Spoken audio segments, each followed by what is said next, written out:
네, 우리 옆 사람과 인사를 한번 해볼까요? 오늘은 이렇게 인사를 해보겠습니다. 당신은 온 우주 속 가장 특별합니다. 이렇게 인사를 해볼까요?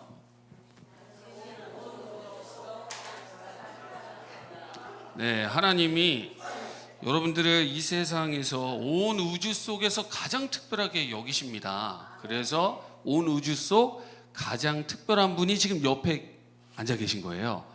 자, 여기서 끝나면 안 되겠죠? 어제 연습했습니다. 그분을 보면서 그래서 아이 눈부셔. 한 번 더 해보겠습니다. 아이 눈부셔.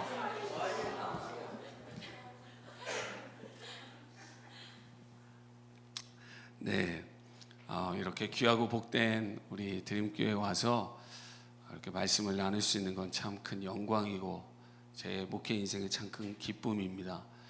성도님들이 이렇게 나오셔서 3일 동안 또 말씀을 들어주셔서 또 감사하고 참 너무 귀하십니다. 오늘 하나님이 여러분에게 주실 그 은혜가 저는 분명히 있다라고 믿습니다. 여러분, 제 인생의 터닝 포인트가 되었던 그 한 말씀이 있습니다. 저는 그 한 말씀으로요, 제 인생이 완전히 뒤집어졌어요.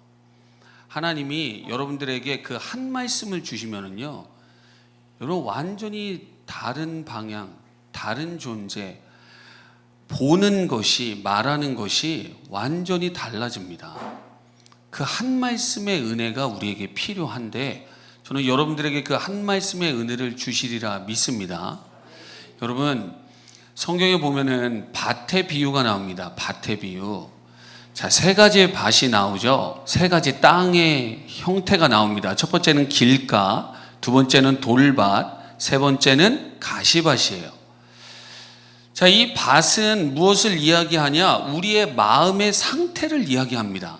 길가와 같이 딱딱하고 단단하고, 그리고 가시, 돌 같은 그런 잡다한 것들이 우리 마음을 꽉 채우고 있으면은요, 아무리 좋은 하나님의 생명의 능력의 말씀이 던져져 심겨져도요, 그 말씀이 뿌리를 내릴 수도 없고 자라서 열매를 맺을 수도 없어요. 자, 방법은 딱 하나입니다. 밭이 스스로 기경할 수 없기에 외부에서 힘이 들어와야 돼요. 그 외부에서 들어오는 힘이 누구냐? 농부의 힘이 들어와야 됩니다. 농부가 가지고 있는 쟁기가 들어와서 밭을 일궈서 단단해진 것을 부드럽게 만들고, 그리고 돌과 가시를 뽑아낼 때 비로소 옥토가 되어 거기에 씨가 심겨지고 뿌리를 내리고 줄기가 튀고 꽃이 피고 열매를 맺을 수 있는 것입니다. 여러분, 그런데 우리의 마음을 우리 스스로 바꿀 수 없는 그 한계점을 여러분들 다 경험하시잖아요. 그거 다 알고 계시잖아요. 교회에 왔지만 마음이 전혀 바뀌질 않아. 마음이 전혀 열리질 않아. 늘 똑같은 마음으로 그냥 침체되어 있는 내 이 답답한 마음을 여러분, 나는 어떻게 할 수 없고요. 오늘 성령의 쟁기의 역사가 필요합니다. 그런데 그분은 그 일을 하기를 기뻐하신다는 거예요. 기독교 수많은 역사 가운데요, 성령의 역사는요 항상 있었습니다. 여러분, 저 1907년 대평양 부흥 운동이 있었을 때, 그때 한 사람의 회개를 통해 성령이 역사하시기 시작하는데 그곳에 있던 모든 사람들이요, 그 마음에 성령의 역사하심을 경험하고요, 엄청난 부흥이 막 불같이 번져 나갔어요. 오늘 이 드림교회에 오늘뿐만 아니라 주님이 오시는 그날까지 드림교회 가운데 성령의 쟁기의 역사가 날마다, 시간마다, 순간마다 일어나기를 주님의 이름으로 축복합니다. 특히 우리 직분자분들께 부탁드립니다. 이 성령의 쟁기의 역사가 일어날 수 있도록 끊임없이 여러분 골방에서 기도해 주시기를 부탁드립니다. 자, 오늘 말씀을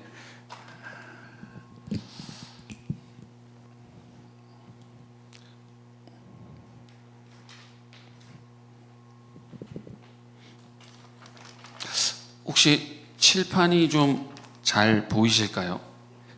네.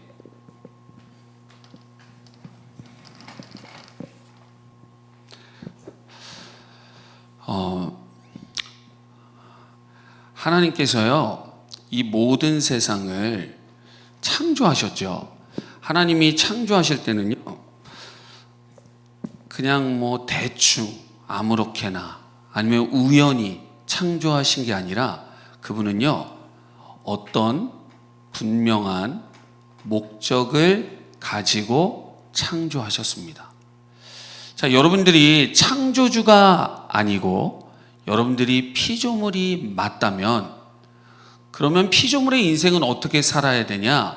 나를 창조하신 창조주의 목적을 따라, 나를 창조하신 창조주의 목적을 향해 살아가는 것이 맞습니다. 저는 여러분들에게 오늘 이 질문을 드려보고 싶습니다. 여러분들의 마음의 그 중심에 진짜 목적이 뭡니까? 여러분이 지금 삶을 살아가고 계신데 여러분 삶의 목적이 뭐예요? 말은 하나님의 영광을 위해서요, 이런 건 우리가 너무 잘 이야기할 수 있고 어쩌면 너무 쉽게 뱉는지도 모르겠습니다. 저는 그거 말고요, 여러분의 진짜 마음의 중심 안에 여러분의 삶의 목적이 무엇입니까? 혹시 돈을 많이 버는 겁니까? 혹시 높은 고학력, 좋은 대학 학벌을 갖는 겁니까? 아니면 취직 잘해서 근사한 직장에 들어가 사람들이 우러러보는 그 사회적인 지위를 갖는 것입니까? 아니면 여러분 번쩍번쩍 빛나는 그런 이 땅의 환경들, 좋은 집들, 이런 환경을 구성하는 게 여러분들의 인생의 목적입니까? 아니면 좋은 친구들 사귀고, 아니면 나를 더 빛나게 해줄 그런 배우자, 남자, 여자, 이성 친구 사귀어가지고 결혼도 해서 이 나를 닮은 예쁜 자식들 낳고 그렇게 사람들에게 잘 보이면서 막 칭찬을 받고 부러워하는 그런 삶을 사는 것이 혹시 여러분들의 목적이십니까? 여러분들의 진짜 마음 중심이에요. 그렇다면 여러분, 그것은 하나님이 창조하신 목적에서 벗어나 있는 일입니다. 정말 지금 내 자신에게 한번 물어보시고 마음속을 한번 들춰보세요. 나 지금 뭘 위해서 가고 있지? 드림교회 원장 목사님의 이 진짜 귀한 말씀, 속도보다 중요한 거 방향이다. 이거 진짜 너무 중요한 진리예요, 진리. 열심히 살았는데, 열심히 살아서 하나님 앞에 섰는데 넌 나와 아무런 상관이 없는 너의 그 목적을 가지고 살았구나. 난 널 도무지 모르겠다. 이러면 여러분, 그때는요, 다시는 돌이킬 수 있는 방법이 없어요. 인생을 2번, 3번, 10번이라도 살 수 있으면요, 여러분 그냥 마음대로 사셔도 돼요. 마음대로 사시다가 좀 안 되면 다시 살면 되지. 근데 그럴 수 없는 게 우리의 인생입니다. 왜냐하면 딱 한 번이기 때문에. 그러니 방향을 잘 정하셔야 됩니다. 방향이 어떻게 가고 있는지를 잘 점검하셔야 됩니다. 오늘 다시 그래서 여러분께 여쭤봅니다. 여러분의 진짜 삶의 목적은, 방향은 무엇입니까? 드림교회 모든 성도님들, 여기 계신 모든 성도님들 뿐만 아니라 드림교회 모든 성도님들이 단 한 분도 빠짐없이 창조주의 목적을 향해 뚜벅뚜벅 걸어가는 은혜가 있기를 주님의 이름으로 축복합니다.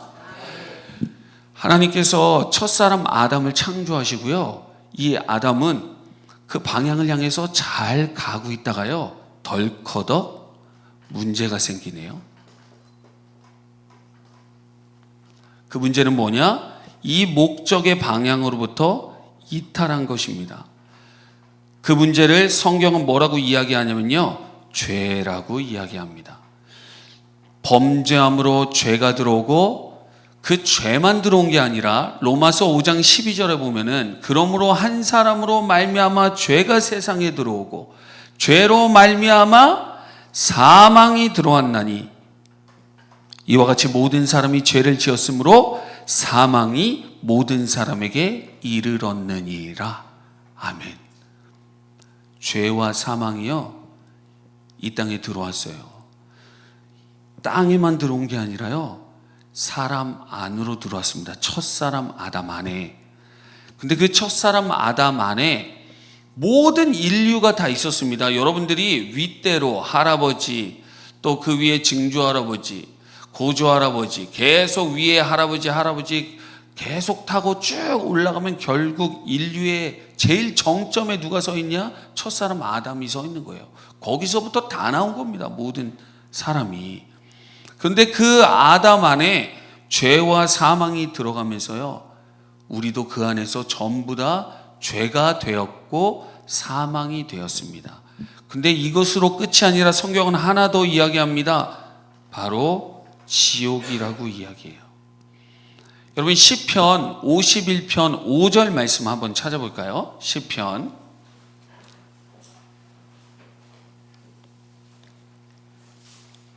51편 5절입니다.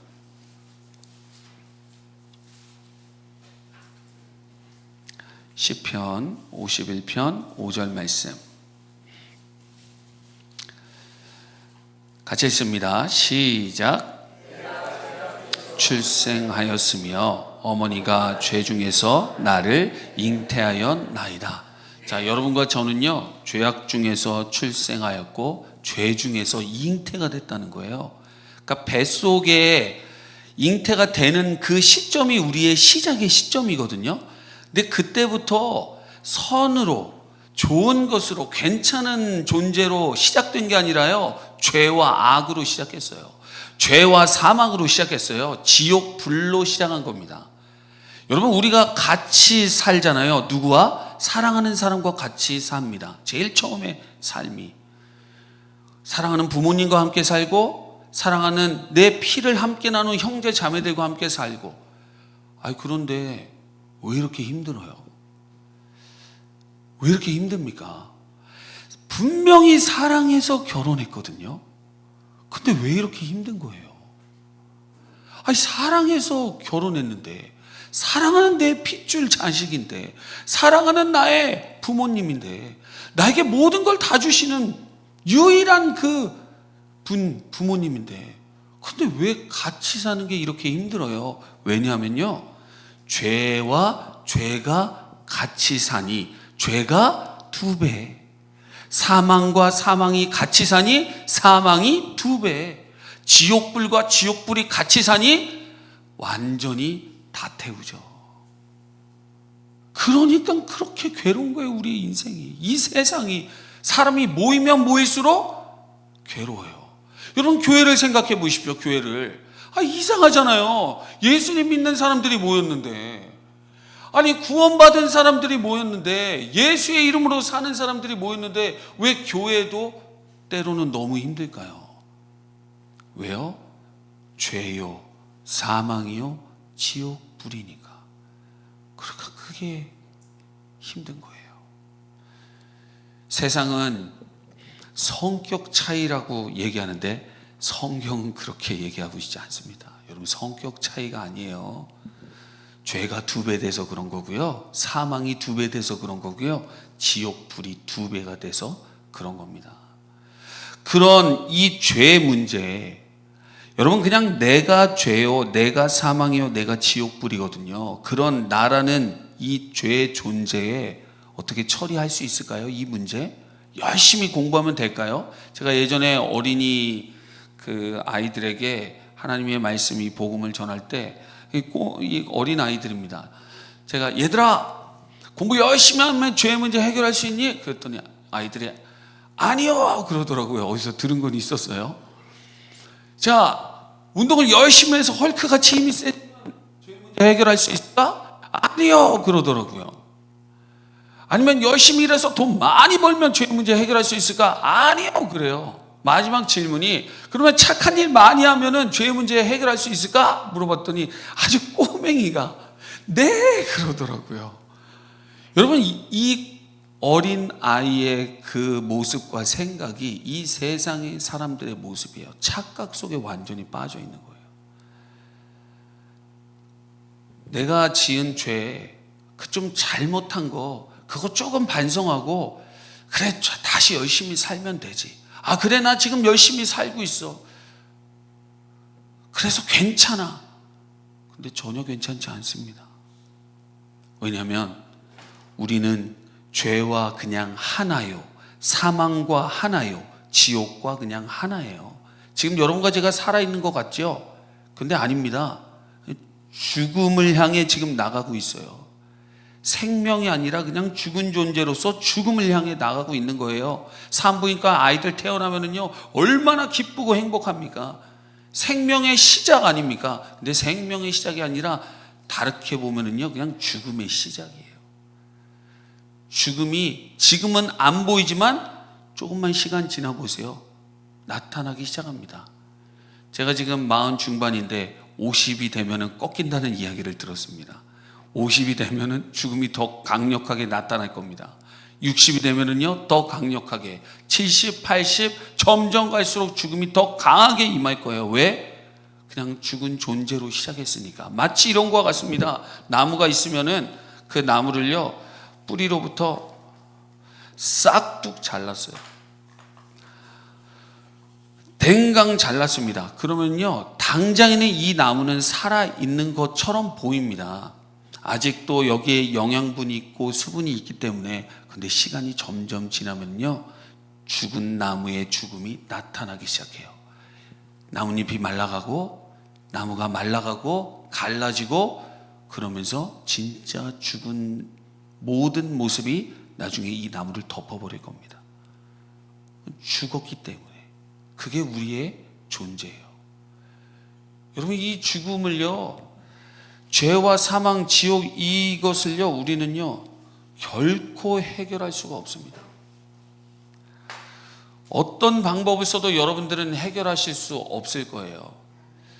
어떤 방법을 써도 여러분들은 이 죄와 사망과 지옥으로부터 탈출할 수 없는 그런 아주 끔찍하고 절망스러운 그런 상태와 상황에 놓여 있다라고 성경은 분명히 이야기하고 있습니다.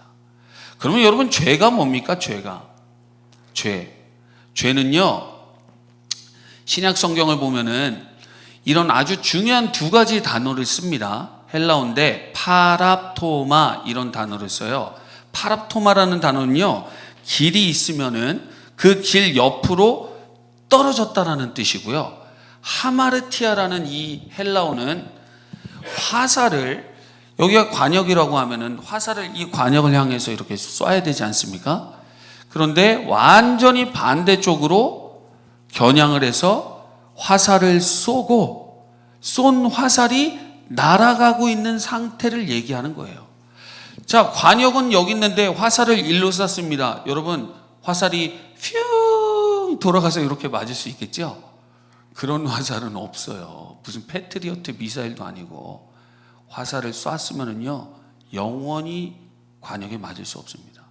그렇게 완전히 벗어난 상태, 이탈, 그것이 죄의 아주 중요한 핵심이에요. 하나님이 여러분과 저를 창조하실 때요, 정해주신 위치가 있었습니다. 자리가 있었어요. 목적이 있었습니다. 거기서 완전히 벗어나서 내가 하나님 자리에 딱 앉아 하나님처럼 살면서 내가 원하는 목적을 이루어가는 그 삶이, 그 모습이, 그 존재가 바로 죄라는 거예요. 여러분, 지금 여러분은 어디에 계십니까? 여러분 지금 어디에 계세요?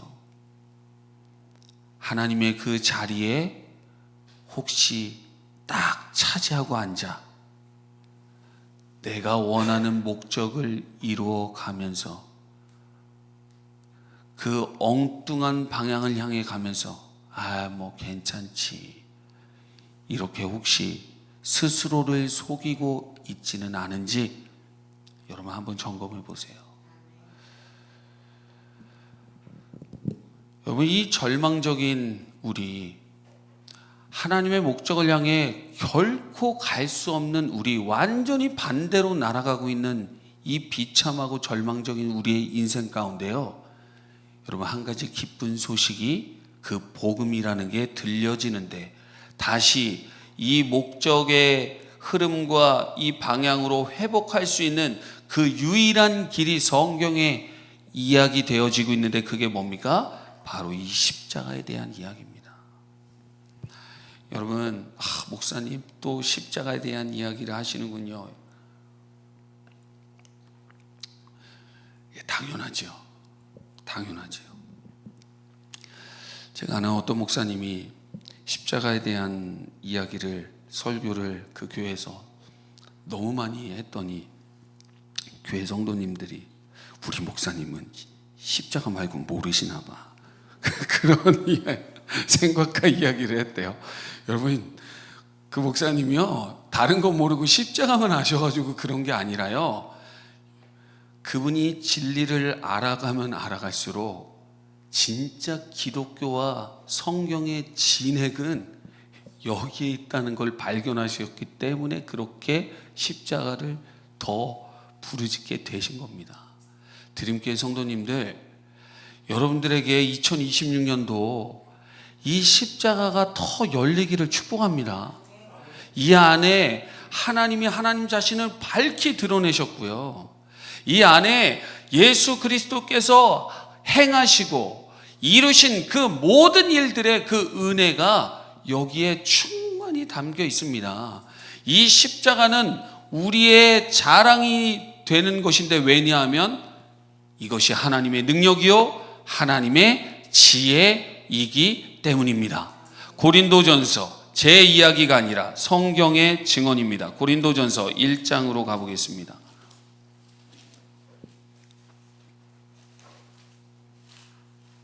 고린도전서 1장 18절과 24절 말씀 같이 한번 읽어보겠습니다. 고린도전서 1장 18절과 24절입니다. 같이 읽습니다. 시작. 십자가의 도가 멸망하는 자들에게는 미련한 것이요 구원을 받는 우리에게는 하나님의 능력이라. 24절입니다. 오직 부르심을 받은 자들에게는 유대인이나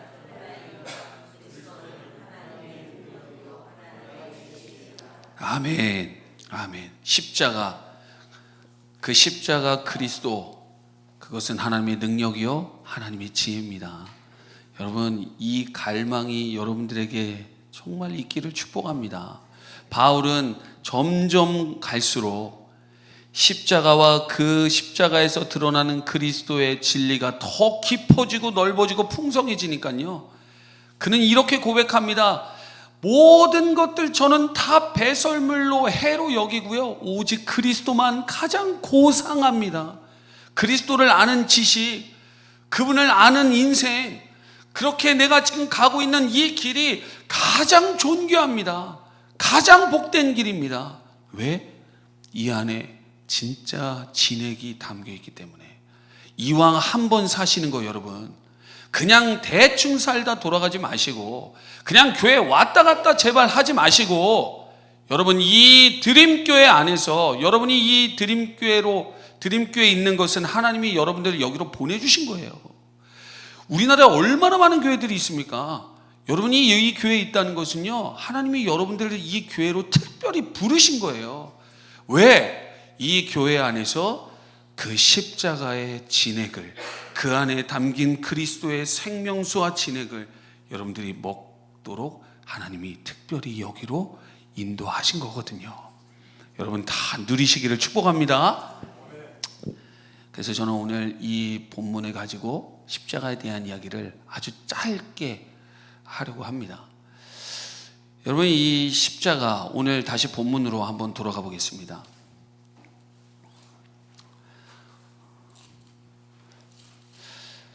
자, 45절 보니까 제6시라고 거기 나오죠. 저는 오늘 이 십자가를 이야기하면서 시간대로 한번 이야기를 해보고자 합니다. 여러분, 예수님이 십자가에 못 박힌 시간이 언제일까요? 자, 오늘 제6시는 어둠이 임한 시간이고,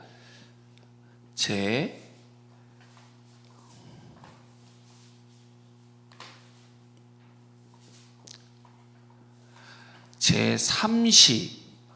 자, 제3시는요, 오전 9시예요. 제3시에 예수님께서요, 바로 이 십자가에 못 박히셨습니다.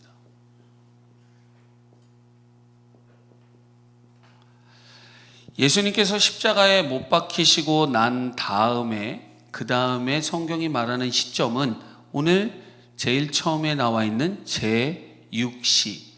제6시는 정오 12시입니다. 자, 제3시부터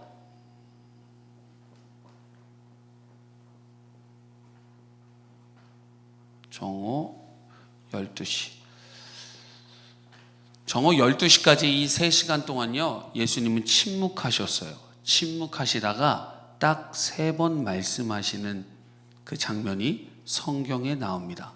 그 장면을 한번 찾아보겠습니다. 누가복음 23장. 누가복음 23장.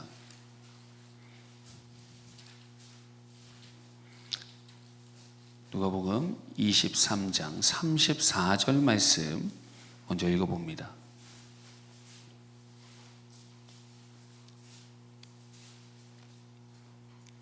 시작. 이에 예수께서 이르시되 아버지 저들을 사하여 주옵소서.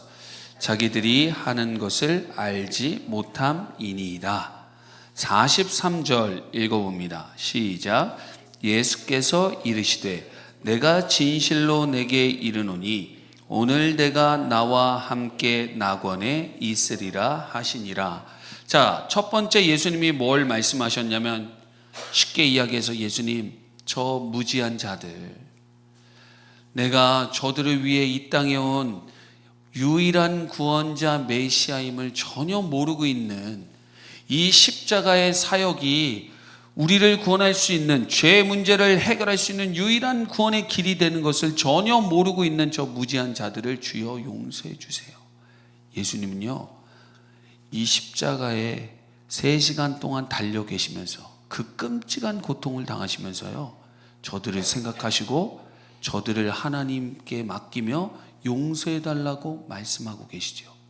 두 번째는 그 강도, 양 옆에 달려있던 강도 중에 한 사람을 어떻게 합니까? 주여, 이제 이 사람, 제가 낙원에 갈 때 이 사람도 함께 그 낙원에 있게 해주세요.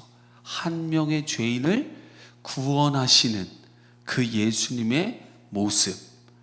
마지막 세 번째, 요한복음 19장 26절부터 27절입니다. 요한복음 19장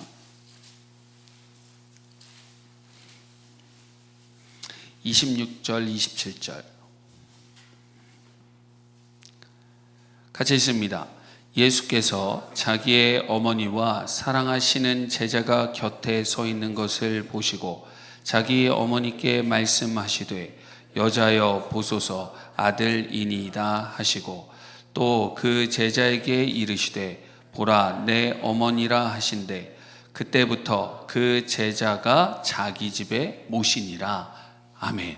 예수님이요, 그 고통 속에서도 누구를 생각하셨냐? 어머니를 생각해서. 그 제자는 누구냐면 사도 요한입니다.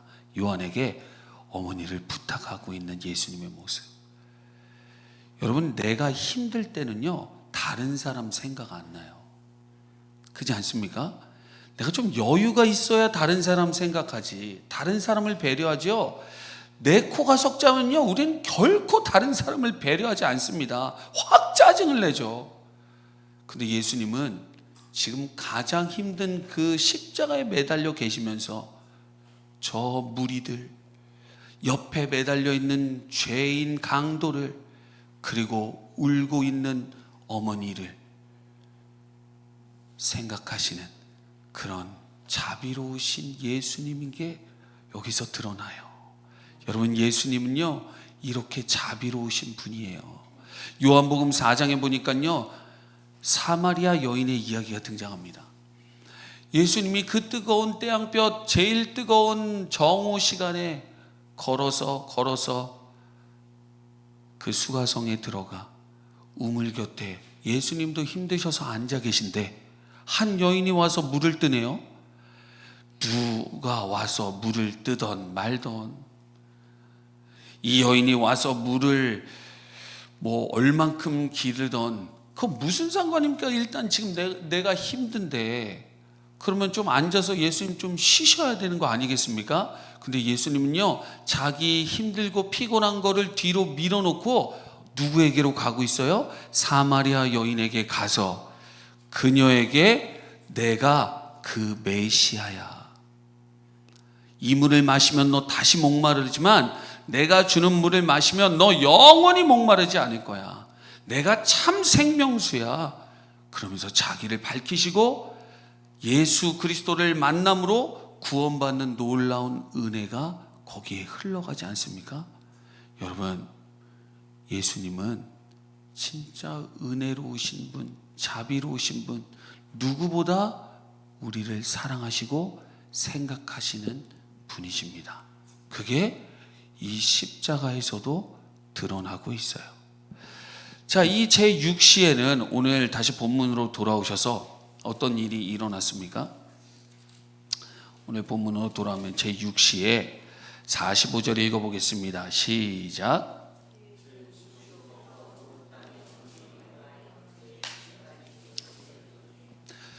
제6시에 어떤 일이 일어났냐면요, 이 모든 땅에 어둠이 덮였습니다. 자, 제6시 여러분 여기 보이시죠? 정오 12시면요 해가 어디 있어요? 중천에 떠 있는데 어둠이 생기네요. 이게 무슨 일입니까? 저는 잘 모르겠습니다. 하나님이 어떻게 해의 빛을 끄시고 어둠을 덮으셨는지 그 방법은 모르겠습니다. 개길식인지 뭔지 그 방법은 모르겠는데 하나님이 분명히 해의 빛을 탁 끄시고 그리고 온 그 십자가 주변의 모든 것을 어둠으로 덮으셨다는, 저는 이 하나님의 능력을요 구약 성경에서요 확인하면서 믿었어요. 여러분, 여호수아 10장에 보면은 어떤 이야기가 나오냐면 아모리 연합군과 전쟁하는 이야기가 나옵니다. 그때 여호수아가 기도를 해요. 하나님, 저 해를 좀 멈춰주세요. 저 달을 좀 멈춰주세요. 여호수아가 기도하니까요 하나님 그대로 응답하셔가지고요 싸움이 끝날 때까지 해가 그 자리에 떠 있었어요. 해가요 지지 않고. 와, 여러분 열왕기하 20장으로 가보면요 히스기야 왕이 등장하는데 히스기야 왕이 병에 걸리지 않습니까? 근데 기도했더니 부르짖었더니 하나님이 그의 기도를 들어 응답하여 주셔서 생명을 연장해 주시는데 이사야 선지자가 이런 얘기를 해요. 내가 너에게 징표를 줄게. 하나님이 너에게 징표를 주시래. 근데 어떻게 할까? 해 그림자를 앞으로 보낼까 뒤로 보낼까 그거 너가 결정해, 이런 얘기가 나와요. 그랬더니 히스기야가 해 그림자가 앞으로 가는 거는 시간이 흘러가면 가는 거니까 뒤로 물러나게 해주세요. 근데 진짜 거기 성경에요 뒤로 물러났어요. 그러니까 이게 무슨 말이냐면요 지금 미래로 간 게 아니라 현재에서 과거로 갔다는 거예요. 시간이. 저는 그거 믿거든요. 하나님께서는요 하나님의 전능하신 능력으로 해를 딱 끄시고 그리고 온 지역을 어둠으로 덮으셨는데, 왜? 어둠은요 곧 여러분 심판을 의미합니다. 출애굽기로 가보면 여러분 10가지 재앙 심판 나오잖아요. 피, 개구리, 이, 파리, 가축의 죽음, 악성 종기, 우박, 메뚜기, 그 다음 뭡니까? 어둠. 그 다음 뭡니까? 어둠. 맞아요, 어둠. 그리고 장자의 죽음 아닙니까? 어둠, 심판이에요, 심판. 하나님께서 지금 이 십자가가, 지금 예수님이 달려 계신 그 십자가가 심판대라는 것을 이 어둠을 통해 밝히 드러내고 계시는 거예요. 예수님은 그냥 십자가에 달리신 게 아니라 하나님의 심판대에 지금 매달려 계신 겁니다. 하나님의 심판대 앞에 서 계신 겁니다. 이 십자가는요 하나님의 심판대임을 하나님이 어둠을 통해 지금 드러내고 계시는 거예요. 그런데 이 심판대 여러분 누가 가야 된다고요? 바로 죄와 사망과 지옥불인 여러분과 제가. 우리의 결국 끝은 죽음이요, 죽음 다음에는요 하나님의 심판대예요. 첫째 날에 말씀드렸듯이 히브리서 9장 27절, 한 번 죽는 것은 사람에게 정해진 것이요 그 후에는 심판이 있으리니. 세상에서 아무리 잘 나가도요 결국 죽을 겁니다. 세상에서 대단히 높은 자리에 올라가도 결국 죽을 거고요, 세상에서 대단한 이 지식 머리를 뽐내며 살아도요 결국 죽을 것이고요, 으리으리한 저 롯데타워 시그널 같은 대단한 집에 살아도 결국 똑같이 다 죽어요. 전부 다 깔때기예요. 아무리 지지고 여기서 대단하게 볶아도요 결국 마지막에 똑 떨어지는 게 뭐예요? 죽음을 통해서, 이 죽음이라는 마지막 통로를 통해서 우리는 하나님의 심판대 앞에 서게 됩니다. 우리가 서야 될 그 심판대에 지금 누가 계신 거예요? 예수님이 나를 대신하여 그 심판대에 매달려 계시는 거예요. 그 심판에. 그 다음 시간이 이제 나오는데 다시 본문을 한번 보겠습니다. 46절, 거기에 몇 시가 나옵니까? 제9시. 자, 몇 시예요 그러면? 오전 9시, 정오 12시, 여기 몇 시죠? 그렇죠. 여러분 수학을 잘 하시네요. 오후 3시. 여러분 그 3시에 어떤 일이 있었습니까? 예수님이 무려 3시간, 3시간, 6시간 동안 이 십자가에 매달려 그 고통을 6시간을 겪으시고 난 다음에 뭐라고 소리질러 외치시냐? 엘리, 엘리, 쓰진 않을게요. 그냥 기니까. 한번 해보겠습니다. 예수님 뭐라고 소리치고 계세요? 시작. 엘리, 엘리, 라마 사박다니. 하나님, 하나님, 어찌하여 나를 버리셨나이까? 이 예수님의 이 엘리, 엘리, 라마 사박다니는 아람어. 그 아람어의 뜻은 하나님, 하나님, 어찌하여 나를 버리셨나이까? 지금 하나님께서 무엇을 하셨냐면요, 예수님을 버리셨어요. 다른 말로 하면은요, 하나님과 예수님이요 분리되셨다는 겁니다. 여러분, 하나님과 예수님은요 분리하실 수 없는 분이에요. 왜냐하면 그분은 하나이시기 때문에. 여러분, 삼위일체라는 말 들어보셨죠? 삼위일체. 그게 무슨 말이냐면 성부 하나님, 성자 예수님, 성령 하나님이 이 각각이신 그분이 한 분이시라는 거예요. 하나시라는 거예요. 요한복음을 한번 찾아볼까요? 예수님이 직접 자신이 하나님과 하나 되심을 증언하시는데 요한복음 10장 30절 말씀 읽어보겠습니다.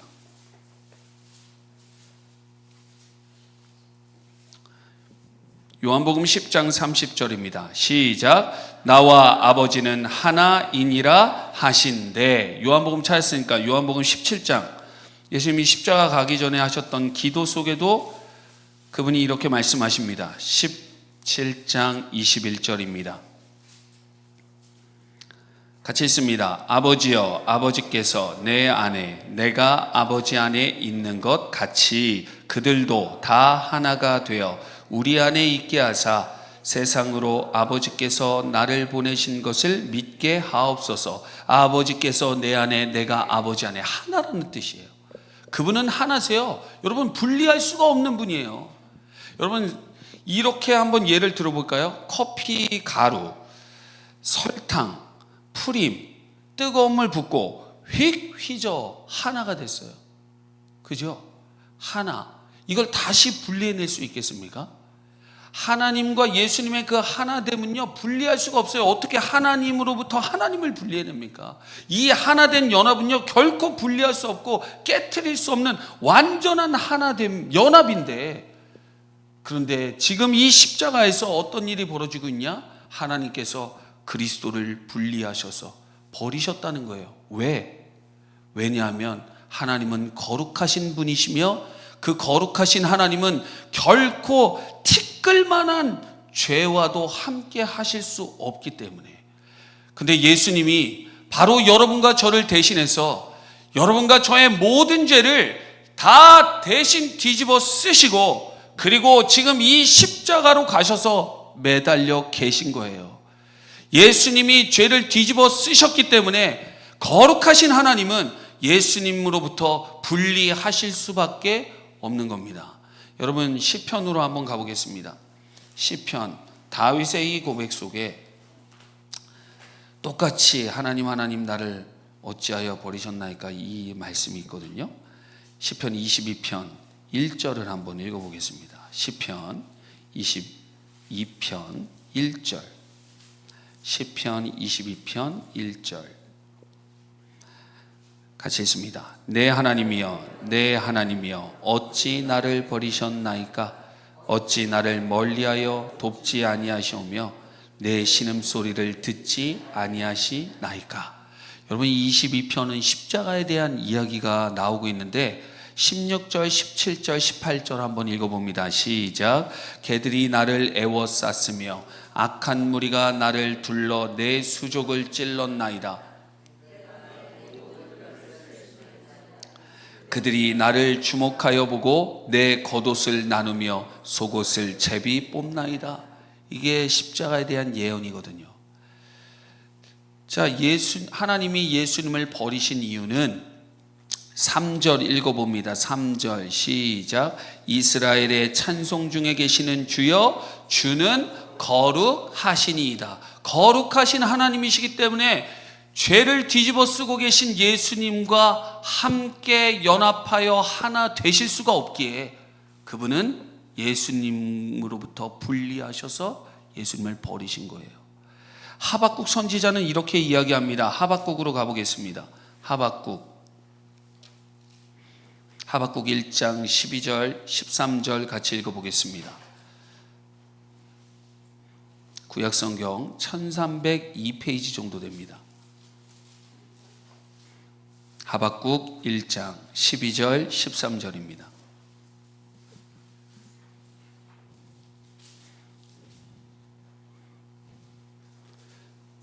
같이 읽습니다. 선지자가 이르되 여호와 나의 하나님, 나의 거룩하신 이시여, 주께서는 만세 전부터 계시지 아니하시나이까? 우리가 사망에 이르지 아니하리이다. 여호와여, 주께서 심판하기 위하여 그들을 두셨나이다. 반석이시여, 주께서 경계하기 위하여 그들을 세우셨나이다. 주께서는 눈이 정결하심으로 악을 참아 보지 못하시며 패역을 참아 보지 못하시거늘 어찌하여 거짓된 자들을 방관하시며 악인이 자기보다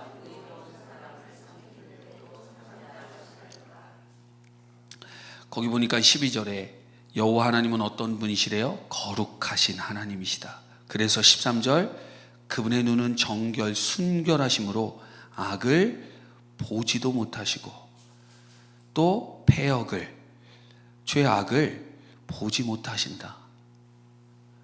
하나님은요, 죄가 있으면요 눈을 감으셔야 돼요. 보실 수가 없어요. 함께 하실 수가 없어요. 거룩하신 그 하나님이시기 때문에 죄를 뒤집어 쓰고 있는 그 예수 그리스도를 분리하여 버리시고 이 십자가에 두신 그 하나님. 여러분, 하나님의 마음이 어떠셨을까요? 그 사랑하는 독생자 예수 그리스도를 영원히 창세전부터 함께 했고 한 번도 떨어지지 않았던 그 예수 그리스도, 그 예수 그리스도와 생명과 사랑과 인격의 그 풍성하고 충만한 교제 가운데 있으셨던, 그 영광 안에 함께 있으셨던 그 독생자 예수 그리스도를 떨어뜨려 이 십자가에 못 박으시는 하나님의 그 마음 어떠셨을까요? 제가 저희 이제 아들 딸이 있습니다. 지금 아들 녀석은 6학년이고 딸은 5학년입니다. 저희 둘째 하연이가 어렸을 때, 그때가 4살인가 5살인가 됐을 때 열이 40도까지 하루는 오르더라고요. 깜짝 놀라서 산부인과로 얼른 달려갔습니다.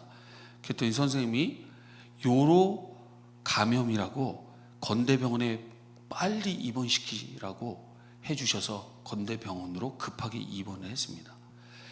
이제 병실을 배정받고 올라갔어요. 올라가서 잠깐 대기하고 있으니까요, 간호사 선생님이 그 밖에 있는 처치실로 데리고 오래요. 그래서 데리고 갔지요. 데리고 갔더니요, 거기에 정말 십자가 모양의 이 처치하는 그런 침대 같은 게 있더라고요. 그래서 아버님 여기다가 좀 눕혀주세요. 예, 눕혔어요. 눕혔더니 저희 하연이를 손 발을 다 머리까지 그 벨트가 있어가지고 그걸 묶어버리더라고요. 그 아버님 잠깐 나가 계세요 이래요. 예. 그리고 일단 나왔어요. 제가 나올 때 저희 딸이 어떤 상황이 됐을까요? 미친 듯이 울기 시작합니다. 미친 듯이 울기 시작해요. 이제 이 링게를 여기다 꽂아야 되니까, 그런 처치를 해야 되니까 어쩔 수 없이 아이들은 뭐 계속 움직이니까 안 되지 않습니까? 그래서 아이를 거기에다 이렇게 묶어놓고 처치를 하는 거예요. 저희 딸이 있는 그곳과 제 사이는 정말 아주 얇은 그런 그냥 가벽이 있는 그곳에 딸은 정말 죽을 듯이 울지. 제 마음이 어땠을까요? 막 안절부절. 이거 어떻게 하지? 저러다 죽는 거 아니야? 그렇게 울부짖듯 정말 죽을 듯이 우는 것을 처음 들으니까요, 제가 이게 마음이 안정이 안 되는 거예요. 저거 들어가서 저걸 빼내와야 되나? 저 끄집어 나와야 되는 거 아니야? 제 마음이 콩닥콩닥 막. 제가 어떻게 했을까요? 문 팍 박치고 들어가서 하연아 가자! 이랬을까요? 아니에요. 그 죽을 것 같이 힘든 그 마음을 꼭 부여잡고요, 밖에서 그냥 동동동동 끝까지 기다렸어요. 왜? 이유는 딱 하나예요. 이유는 딱 하나. 그래야 제가, 그래 맞습니다, 사니까, 그 병을 고칠 수 있으니까, 그 병을 해결받을 수 있으니까요. 그 하나만 붙잡고 여기 밖에서 그걸 참아냈어야 됐어요. 여러분, 우리 아버지 하나님이, 예수님이 이 정말 처참한 이 십자가, 로마인들이 이 십자가형을 가장 최고의 극대형, 고통의 극으로 오도록 이 십자가형을 이제 극대화를 시켰어요. 사람이 가장 비참하게 죽는 이 십자가 형벌, 고통의 그야말로 끝을 경험하는 이 십자가 형틀에 내 독생자 예수가 매달려 있는데, 어쩔 수 없이 그걸 분리하실 수밖에 없고 던져놓으실 수밖에 없는 아버지 하나님의 마음이 어떠셨을까요? 여러분, 하나님이 능력이 없어서 그냥 가만히 계신 겁니까? 이걸 끝까지 참아내신 겁니까? 당장이라도 천군 천사 부대를 보내서 그냥 내가 이 세상 그냥 다 쓸어버려야 됐다. 예수야, 너 그냥 내려와. 이 죄와 사망과 지옥불의 인생들, 내가 지었는데, 창조주가 계신데도 불구하고 자기가 창조주의 자리에 올라 아주 교만하고 거만하게 내 마음대로 살아가면서 자신이 원하는 목적을 이루고 있는 이 피조물들, 창조주가 쓸어버릴 수 있는, 여러분, 왜 그런 권리가 없습니까? 왜 그런 권리가 없냐고요? 능력도 충분하시고 권리도 충분하신 그 창조주 하나님께서 자기의 독생자 예수를 십자가에 던져 놓으시고 못 박아 놓으시고 끝까지 참으신 것은, 그것은 바로 여러분과 저 때문이었어요. 여러분, 누가 나를 이렇게 참아줄 수 있습니까? 제가 결혼해 보니까요, 저도 저희 아내를 못 참아준 적이 너무 많아요. 사랑해서 결혼했는데요, 못 참겠더라고요. 저희 아내도 그렇죠. 사랑해서 결혼했는데 제 그 연약한 모습들을 보면 못 참을 겁니다. 누가 나를 끝까지 참아줬습니까? 여러분, 하나님께서 끝까지 참으셨기 때문에, 하나님만 참으신 게 아니라 그 십자가에 나를 대신하여 매달려 계신 예수 그리스도께서 여러분과 저를 살리시려고 끝까지 참아주셨기 때문에 여러분, 우리의 이 비참한 절망의 죄 문제가 해결받을 수 있었던 것입니다. 여러분, 다시 본문으로 돌아가서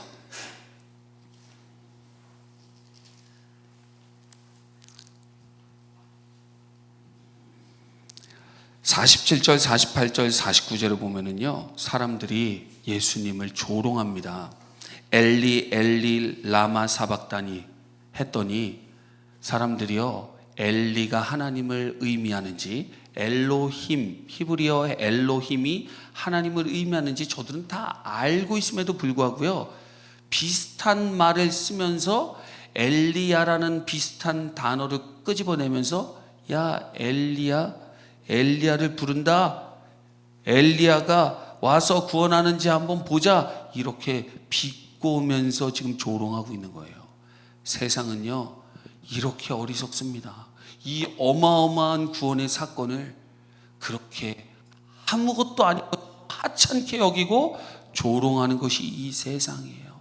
근데 이 세상만 그랬습니까? 여러분과 제가 그러지 않았습니까? 여러분, 우리가 도대체 교회를 다닌 연수가 얼마입니까?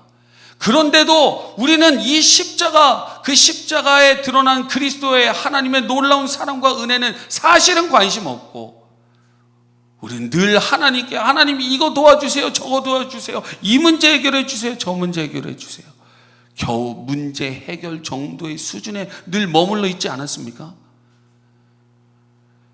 이 엄청난 교회 안에 있는데, 이 드림교회 안에 있는데, 복음이 날마다 선포되어지는 이 드림교회 안에 있는데, 어찌 이 십자가는 진짜 모른 채, 그건 그냥 덮어둔 채, 내가 정확하게 알고 있는지 모르는지 그냥 덮어둔 채, 여러분, 듣는다고 아는 게 아니거든요. 그게 믿어져야 되고 삶이 돼야지 그게 진짜 들은 거고 진짜 아는 거거든요. 여러분, 그렇게 살아가는 것도 주님을 조롱하는 것과 똑같습니다. 차라리 여러분들이 이 교회 밖에서 살아가면은 들어보진 못했으니까, 그래 듣지 않았으니까 그렇게 살 수 있겠지, 어찌 교회 안에서, 복음이 충만한 이 교회 안에서 어찌 십자가에 대한 이거를 바라보고 여기로 가지 않고 있을 수 있습니까? 그것도 주님을 조롱하는 겁니다. 바로키는 드림교회 모든 성도님들, 정말 귀한 담임 목사님을 세워주셨어요. 복음의 사도 아니십니까? 그 복음을 정말 듣고 그게 깨달아지지 않거나 믿어지지 않으면 하나님 앞에 그 문제를 갖고 몸부림을 치세요. 2026년도에 이 십자가와 정말 상관없이 사셨다면 올해 정말 하나님 앞에 무릎 꿇고 골방에 들어가셔서 몸부림을 치시면서 십자가를 조롱하는 자가 아니요, 이 복음 안에서 복음을 알고 경험하고 누리고 충만해지고, 그거를 어디까지 가셔야 되냐면 자랑하고 증거할 수 있는 그 자리까지, 그 은혜가 우리 드림교회 모든 성도님들에게 충만히 임하기를 축복합니다. 여러분, 그 다음 보니까요 50절에 이제 이 같은 시간에 일어난 일입니다. 50절에 보니까요 예수님께서 다시 소리를 지르시고요 떠나 가시니라. 자, 원문 성경을 보면은요 이 단어는요 수동이 아니라 능동이에요. 지금 무슨 말이냐면요, 예수님이요 자기의 목숨을 내놓으시고 죽음 가운데 들어가신 거예요. 죽음이 찾아와서 죽음에 들어간 수동이 아니라 예수님이 목숨을 내놓으시고 생명을 내놓으시고 그리고 지금 죽음 가운데로 들어가신 거예요. 왜 그렇게 하셨냐? 예수님은요 때를 알고 계셨거든요. 어떤 때? 우리의 모든 죄의 진노가 전부 다 쏟아지고 우리의 죄의 값이 전부 치루어지어서 하나님께서 이 모든 것에 만족하시고 그 모든 것을 받으신 그 때를 아시거든요. 그런데 바로 이 때가 전부 이루어졌다라는 예수님의 말씀을 통해서 진노가 전부 쏟아져 이루어졌고, 내 죄값이 예수님의 피값, 생명값으로 전부 다 지불되었고, 그래서 하나님은 그 모든 걸 받으셔서 만족하셨다. 끝났다. 그래서 요한복음에 보니까 다 이루었다는 말씀을 하시고, 그리고 난 다음에 예수님이 뭐라고 말씀하시냐? 여기는 한번 찾아보겠습니다.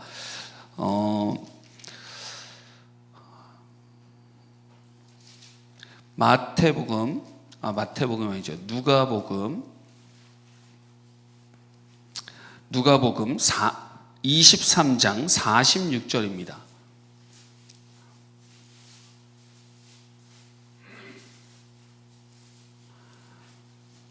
누가복음 23장 46절 말씀. 46절 말씀 같이 읽습니다. 시작. 예수께서 큰 소리로 불러 이르시되 아버지, 내 영혼을 아버지 손에 부탁하나이다 하고 이 말씀을 하신 후 숨지시니라. 아멘. 이제 주님, 아버지, 이제 저를 받아주세요. 모든 것들이 다 처리되었기 때문에, 이 모든 것들이 다 처리돼서 하나님이 모든 걸 만족하시고 받으셨기에 이제 다 이루었다라고 주님은 말씀하셨고, 그리고 아버지, 저를 받아주세요. 그리고 죽음에 자기의 목숨을 내놓으시면서 죽음 가운데로 들어가신 겁니다. 여러분, 얼마나 진짜 감사합니까? 주님께서 이 모든 것들이 다 이루어지기까지 이 고통을 다 견디시고, 모든 것이 저 하늘 천상에 있는 지성소에서 다 이루어지고 난 후에, 구약 성경에서는 죄를 용서받기 위해서는요, 염소, 이제 속죄제 염소와 아사셀 염소를 데려옵니다. 그리고 속죄소 염소에 이 모든 백성들의 죄를 뒤집어 씌워 안수 기도를 합니다. 그러고 나서 그 염소를 잡아 번제로 드리고 피를 가지고 지성소 안으로 들어가 뿌리죠. 그리고 나중에 번제단에도 뿌립니다. 그 피를 보시면서 하나님이 이 모든 죄를 다 용서하셨고, 아사셀 염소는 다시 안수 기도하고 이 염소를 광야로 보내면서 하나님께서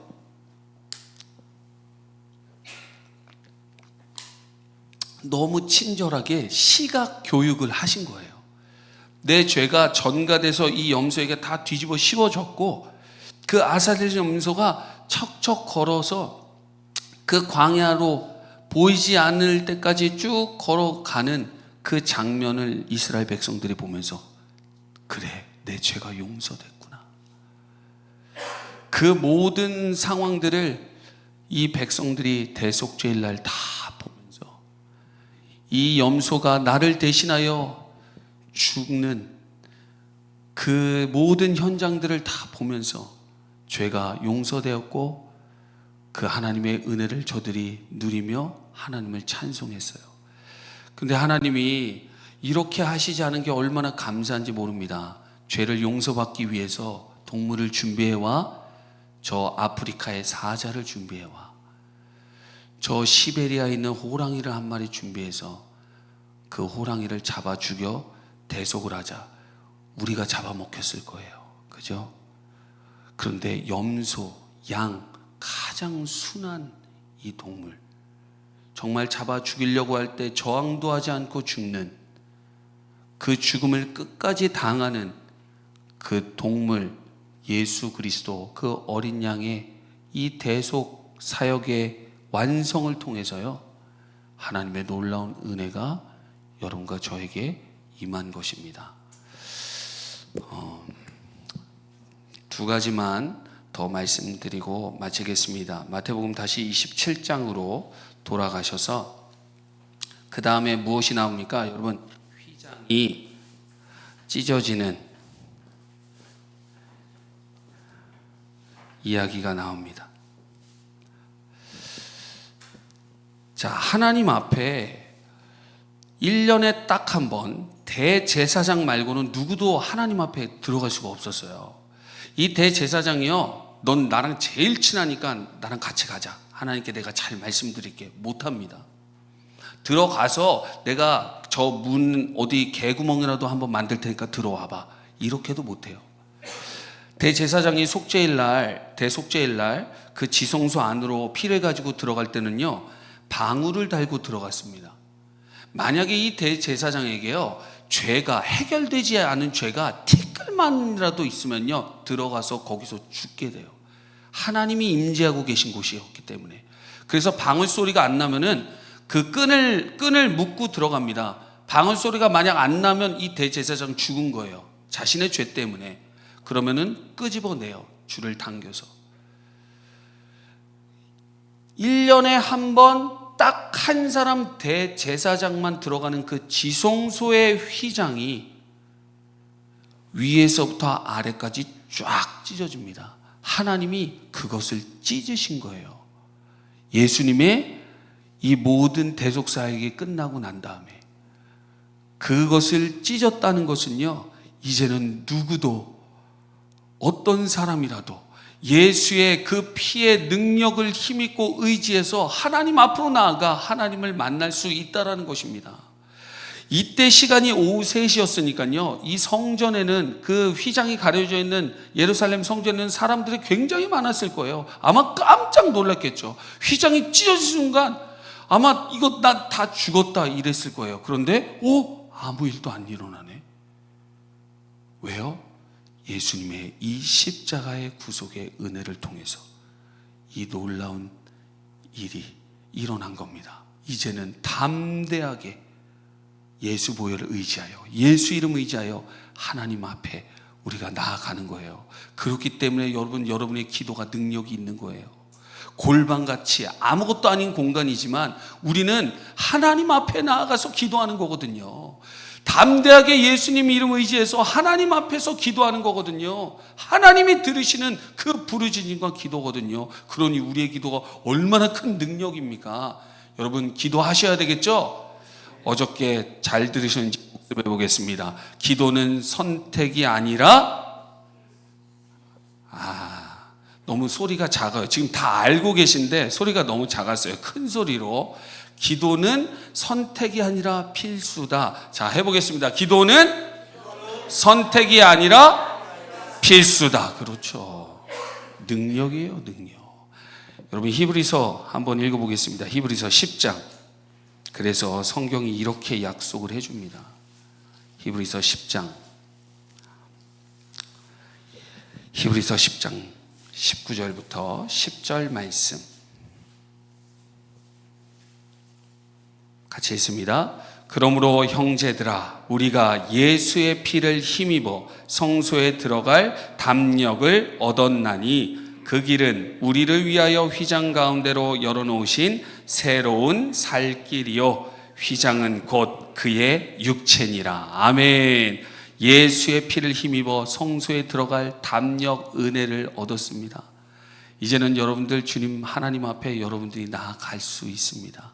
예수님 덕분에 그 휘장이 찢어졌기 때문에 언제든지 어디서라도 하나님 앞에 나아가 하나님을 바라보며 주님께 기도하며 주님의 뜻을 묻고 구하는 이 복된 삶을 살아갈 수 있게 됩니다. 여러분, 마지막으로 27장으로 다시 돌아와서 마지막 두 가지를 같이 말씀드리고 마치겠습니다. 거기에 보니까 지진이 났다 보이시죠? 그리고 부활의 놀라운 사건이 일어납니다. 여러분, 이 지진이 났다라는 것은 이제 주님이 다시 오시는 그날에 일어날 일들을 이야기를 예표로 보여주는 겁니다. 요한계시록을 여러분들이 아마 여기 드림교회는 매일 성경을 하시니까 요한계시록 얼마 전에 한번 쭉 읽으셨죠? 6번째 인, 7번째 인, 두 증인의 부활, 그리고 마지막 7번째 대접의 그 심판, 그때 전부 다 지진이 나요. 마지막 7대접의 심판이 일어날 때는요, 그때는 그야말로 초대형 지진이 났어요. 세상의 모든 것들이 다 엎어질 겁니다. 세상의 바벨탑들은요, 전부 다 무너질 거예요. 세상에 쌓았던 모든 것들은요, 완전히 다 무너진 그 심판에 대한 이야기인데요, 바로 그것을 보여주는 거예요. 결국 하나님의 심판으로 전부 다 엎어질 겁니다. 하지만 예수님 믿고 의지하여 그 예수님으로 말미암아 함께 죽고 함께 부활한 자들은, 여러분이 아마 제자훈련을 다 아실 텐데, 제자훈련을 한 번쯤은 다 다녀오셨을 텐데, 그 십자가의 놀라운 진리와 복음이 뭡니까? 그리스도의 죽음 안에서 나도 함께 죽었다는 것이요, 그리스도의 부활 안에서 나도 함께 부활했다는 거 아닙니까? 여러분 믿으십니까? 아멘. 그렇게 함께 죽었음을 믿고 함께 다시 살았음을 믿는 그 예수 그리스도를 믿는 모든 자들에게는 이 지진이 날 때 같이 망하는 게 아니라, 그 지진이 날 때 여러분들은 부활의 몸을 입고 공중 강림에서 주님을 맞이하여 영원한 그 하늘나라로 들어가게 될 것입니다. 고린도 데살로니가 전서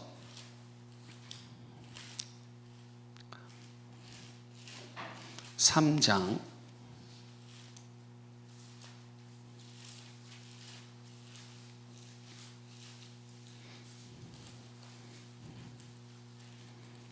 4장이네요. 데살로니가 전서 4장 16절, 17절, 18절입니다. 같이 읽겠습니다. 주께서 호령과 천사장의 소리와 하나님의 소리 친히 하늘로부터 강림하시리니 그리스도 안에서 죽은 자들이 먼저 일어나고 그 후에 우리 살아남은 자들도 그들과 함께 구름 속으로 끌어올려 공중에서 주를 영접하게 하시리니 그리하여 우리가 항상 주와 함께 있으리라. 그러므로 이러한 말로 서로 위로하라. 아멘.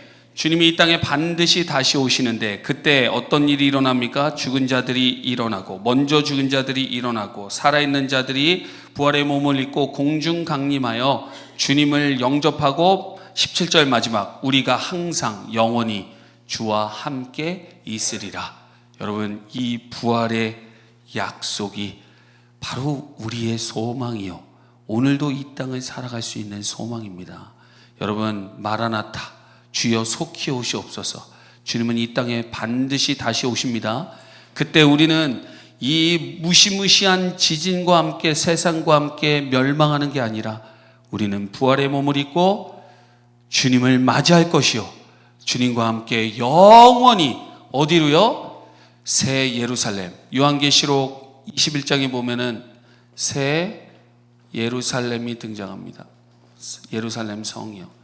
요한계시록에요, 여러분 아주 중요한 두 가지 성이 있는데, 그게 새 예루살렘 성, 거룩한 새 예루살렘 성, 큰 바벨론 성이 등장해요. 여기 이 앞에가 아주 중요한 얘기죠. 거룩한 예루살렘 성과요, 그 다음에 큰 바벨론 성. 세상의 초점은 다 여기에 있죠. 더 크게, 더 많이, 더 크게. 그런 바벨론 세상 성들은 다 망하고 오직 하나님의 영원하신 새 예루살렘 거룩한 성만 남게 되는데, 이 성에 하나님이 임재하시는데 다시는 이제는 해가 필요 없을 정도로 그분의 영광의 빛이 이 안에 가득해 가지고요, 하나님의 그 임재 안에 영광빛이 가득한 그 새 예루살렘 성에 우리가 들어가게 되는데, 성경은 어디까지 이야기하냐? 이 예루살렘 성을 이루고 있는 12보석들, 그 12보석들은 바로 이스라엘 백성이요, 예수 그리스도와 함께 죽었음을 믿는 자, 함께 부활했음을 믿는 자, 예수 그리스도를 믿음으로 구원받은 자들이요, 그 보석들은 바로 하나님의 자기의 중요한 내용이니까 빨간색으로 쓰겠습니다.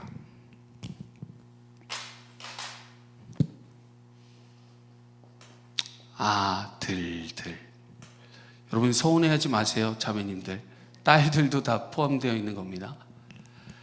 그분의 아들이신 예수 그리스도와 같은 존재, 이게 바로 나거든요.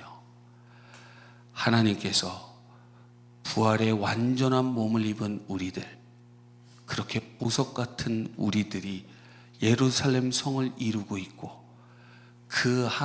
제 하나님이 임재하셔서 그분의 충만한 생명과 영광과 하늘의 신령한 복을 우리에게 주심으로 그 모든 것을 밝히 드러내 나타내는 그 존재로 우리를 만드시고, 영원히 그런 우리 존재와 연합한 새 예루살렘 성에서 살아가는 것이 하나님께서 우리를 창조하신 목적이라는 것입니다. 여러분 얼마나 감사합니까?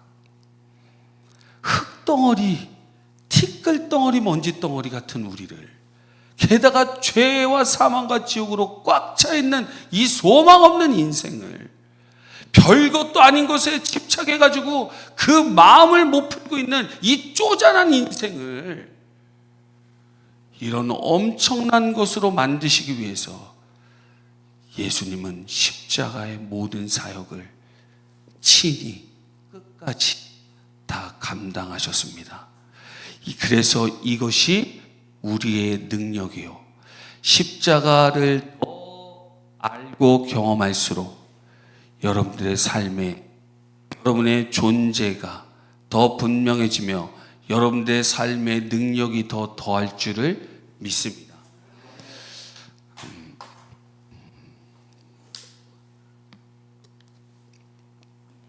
어저께 제 마지막 약속드렸는데 시간이 너무 지나서, 여러분 제자훈련으로 오시면 들으실 수 있습니다. 양평에 있습니다. 주소는 원장님께 여쭤보면은, 윤보현 전사님께 여쭤보면 친절하게 가르쳐 드릴 겁니다. 언제 오실지도요, 오세요. 들려드릴게요. 정말 저의 인생은 절망이었는데요, 이 십자가가 저를 살렸어요. 이 복음이 진짜 맞습니다. 이거 진짜 능력이에요. 정말 지혜예요. 이 살아있어요. 생명수예요. 영원한 것입니다. 제 안에 더 이 십자가에 대한 은혜가 더 차고 넘칠수록요, 이상해요. 힘이 나고요. 이상해요. 어려운 문제가 지금 여전히 있는데, 여러분 제가 지금 문제가 없어서 여기서 이렇게 설교하고 있는 게 아니거든요. 저도 문제가 수두룩 뻑적이에요. 그냥 둘려 있어요. 문제 속에 늘 살아가요. 그런데도 이렇게 주님을 증거하고 전할 수 있는 이 힘이 어디로부터 왔냐? 이 십자가요, 우리 예수 그리스도로부터 오는 것을 저는 또 경험하고 또 경험해요. 그러니 사랑하는 드림교회 성도님들, 정말 이 은혜가 여러분들의 길을 축복합니다. 이거 전부 다 지우고요, 여러분 다 잊으셔도 좋아요. 십자가와 예수 그리스도, 이것만이 여러분의 2026년도에 가장 풍성해지기를 주님의 이름으로 축복합니다. 우리 이 시간 같이 함께 좀 기도했으면 좋겠습니다.